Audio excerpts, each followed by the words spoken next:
AI dubbing od Translaty. Oslovte publiká po celom svete vďaka AI dubbingu od Translaty.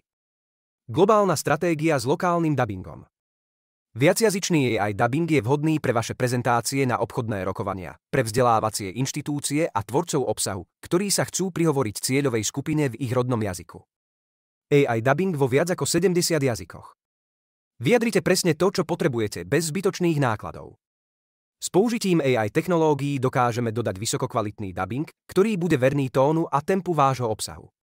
Je to ideálne riešenie pre firmy, vzdelávacie inštitúcie a tvorcov obsahu, ktorých cieľom je osloviť publikum v ich rodnom jazyku.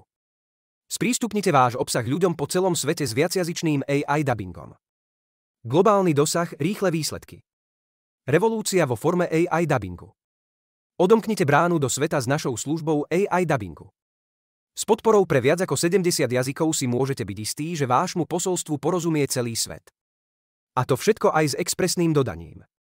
Rýchle a dostupné služby s celoživotnou licenciou. Komunikujte rýchlo a efektívne aj v prípade šibeničných termínov. Vysokokvalitný dubbing za nízke ceny, ktorým klasické dubbingové služby nemôžu konkurovať. Vaša celoživotná licencia vám zaručuje doživotné práva na všetky typy médií. Napríklad online kurzy, krátke reels, promo videá alebo videokurzy. AI dubbing, čo na papieri, to vo videu. Postaráme sa o všetko od prepisu videa až po konečnú produkciu dubbingu. Náš odborný tím má na starosti technologickú stránku, čo vám zaručí vysokokvalitné viacjazyčné výstupy presne podľa vašich požiadaviek.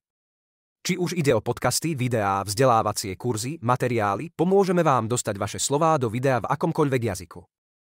Nekonečné možnosti od reklamy až po vzdelávanie. Vychytané promo alebo detailné a odborné kurzy. Riešenia prispôsobíme vašim potrebám. Predstavte si, ako sa vaše posolstvo nesie naprieč rôznymi formátmi a v každom z nich znie jasne zrozumiteľný, prirodzený dubbing. Využite výhody AI dubbingu aj pre vaše projekty bez ohľadu na dĺžku alebo komplexnosť videa.